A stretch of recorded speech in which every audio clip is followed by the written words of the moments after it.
operate our own airspace and our own aviation industry. But obviously, this is obviously something that is on a grander scale. So at this moment in time, unfortunately, you've caught me on a week where my manager, who handles the majority of the whistleblowing reports, is away this week. But in his absence, I will obviously handle anything and take it to the relevant parties to have a look over and then take it from there. So I can't offer any advice at this moment in time, but I certainly can move it on to relevant parties. Well, of course, this type of program, if it is true, it's endangering all of us. Right. And basically, I think that from the research I've done alone and many other people, there are lots of documents that point to the basically weather control that's been going on for a long time, which explains the extreme weather and everything that's being blamed on the fraudulent claim of global warming. But basically, I mean, I'm looking at pictures now. I must tell you, I'm going to publicise this information as widely as possible so that it can't be contained. If this information is genuine, some of it is sensitive, and they've asked me not to reveal it because it will personally lead back to them, and they've claimed they've had death threats. And they've given me a lot of information. I really do believe I wouldn't be calling you up unless I felt, quite nervous. I really think that this is genuine. And basically, I mean, I can read you some of it to give you an idea. If you're experienced, if you understand aviation. Yeah, I do. Okay, well, let me read a little bit, and obviously I've got to keep some of it sensitive, so I've decided I've got some for you. So I'll just read out about 4 pages, and there's much more than this, but basically he says, or they say, I don't know if it's he or she, Max, the time has come to come clean. Hopefully what I write here will help end the worldwide atrocity that I've been a part of. I know that what I say will shock many, but seeing that you seem to be almost there, uncovering the truth, the sooner this is out in the open, the better. So you know, I am a management pilot with one of the carriers that has figured in your videos. I am involved in the regulatory side of things, which is required since just about everything we do in these spraying programs is illegal, according to the CAA and JAA regulations. If a pilot becomes aware of what we are doing, he or she will come to me first, and I am supposedly to take it from there. Surprisingly, very few of our pilots have become aware of the program, but your videos have alarmed the small group of managers that I report to, and fear the cat may be soon out the bag. At first, I thought you had actually cracked it from your latest videos. You accurately identified the method of getting the aluminium oxide into the atmosphere, but not where it is stored. Right in the middle of most airliners, apart from the very short-range ones, is the CWT, or Centre Wing Tank, Fuel Tank. As aircrafts are fueled... lost my place. As aircraft are fueled, the tanks in the wings are always fueled first to preserve what is known as favourable wing bending moments.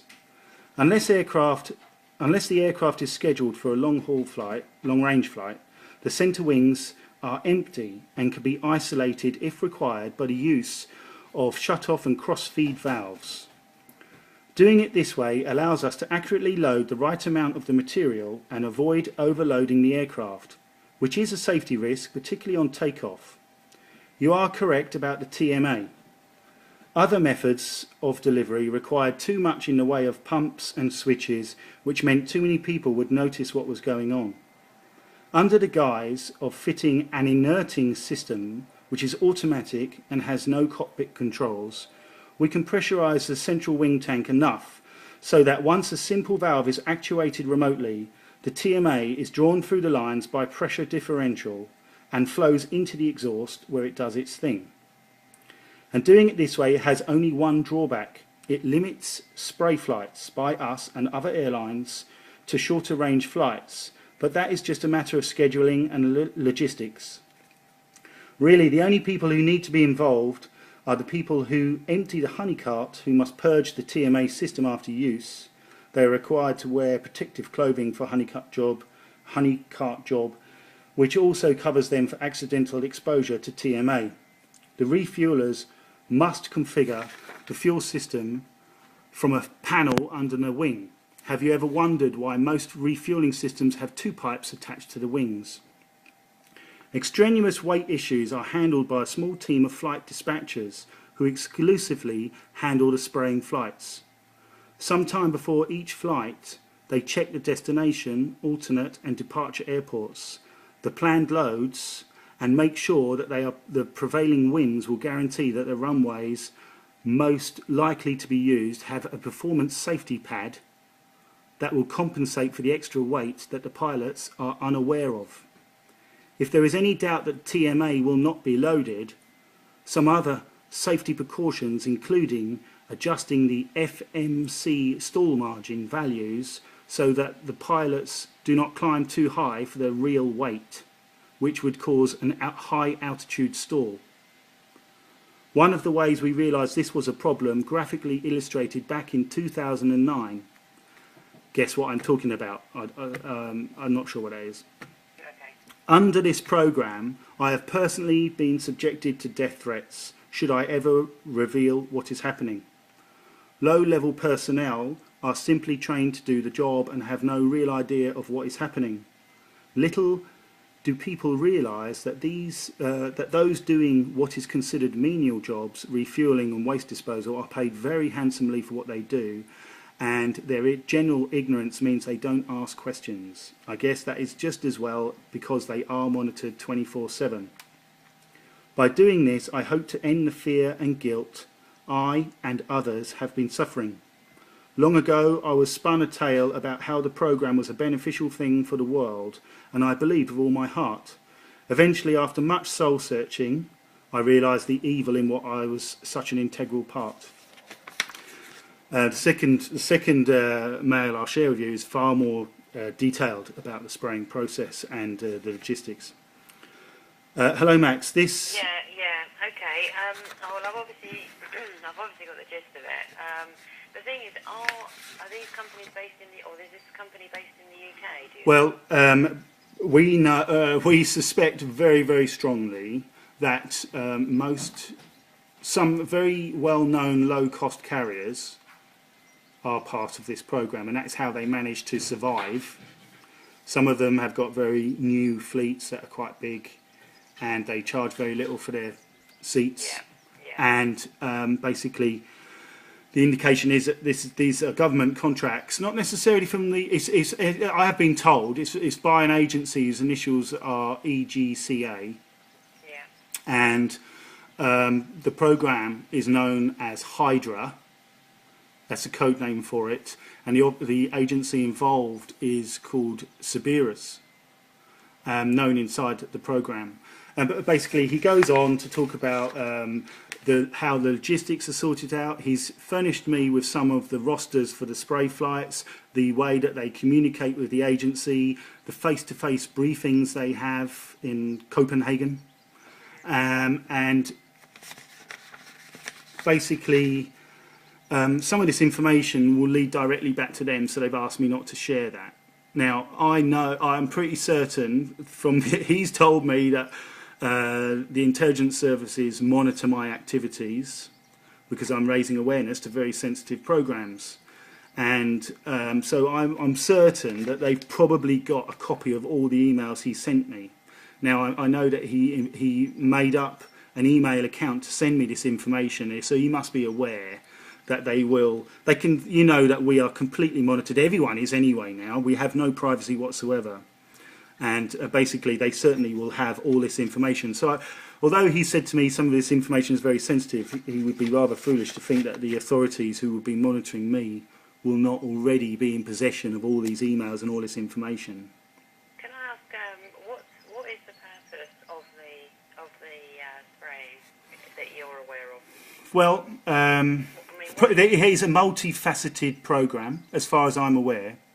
Basically, they are the cover story is it's covert geoengineering. Now, what this is, it involves solar radiation management, which is spraying nanoparticles of various metals into the atmosphere. And the nanoparticles are extremely small. They're the same size as the molecules in our cells in our body. And basically, what they want to do, they are using this. Now, I have filmed many times. I'm prolific at this now. The effects of weather modification in the atmosphere. They use various Tesla technologies. They use ionospheric heaters, such as the one at HARP, but various other radar facilities, like the IceCat 3D system in Norway. There's one in Russia. There are several in Germany actually. There's several in the UK. And basically, what happens is these nanoparticles, these metals that are spraying into the atmosphere, change the conductivity of the atmosphere. They act as semiconductors. So what happens is frequencies at extremely low frequency or very low frequency or very high frequency can be pulsed through the atmosphere, and they can change the atmospheric conditions. Now, I've filmed this many times where there will be a pulse of energy, and I can see this because you'll see lots of little parallel lines that are very clearly defined, but this only lasts for about 5 or 10 minutes. And the clouds will change dramatically. You get these lines in the clouds, and this lasts for about 10 minutes, and then immediately afterwards the clouds start changing, and they will become sort of fuzzy and spread out and change. And I have filmed this many times, the whole process can take about 40 minutes, and basically you end up in a situation where they create cloud cover. Okay. And how long would you say this program has been active? Well, this whistleblower has said he applied for a job and then found out that it was something else, and because he was a pilot he was a fast jets pilot in the military, the recruitment system went further, and basically he was in the late 90s that he's been involved in this. So it's been going on for quite some time in Europe. In America, it's been going on for longer. And obviously, excuse my ignorance, but bringing it to the attention, what is the reason that it's coming to the attention at this moment? What's brought it to the head at this moment in time? Okay, well, the major concerns are, like, I have been aware that the weather's changing. They've been trying to blame it on this fraudulent claim that there's global warming, but I can assure you that's not true. If you know that Vikings were growing barley in Greenland up until the 14th century, and the Romans were growing grapes in Yorkshire, basically the Earth goes through lots of cycles, but they're using the fact that we're coming out of a mini ice age that happened in the Middle Ages as an excuse for global warming, because they have a big agenda for the world, and it's called the United Nations Agenda 21. And this is one of the problems. See, the real concern about this spray program is that the levels of toxins that they have been spraying over a prolonged period of time is heading towards a toxic tipping point in nature. All the trees everywhere in the world are showing signs of suffering. This is documented. This is quite a concern. 50% of the bees' population has gone. Without bees, 70% of our food will be gone within 4 years because they pollinate all the food. This is a side effect of partly the toxins that are being sprayed, but also the increased electromagnetic frequencies from this Tesla technology they use to control the weather. I've got documents to prove this. This isn't speculation. I do understand. I'm just trying to think. Obviously, this is...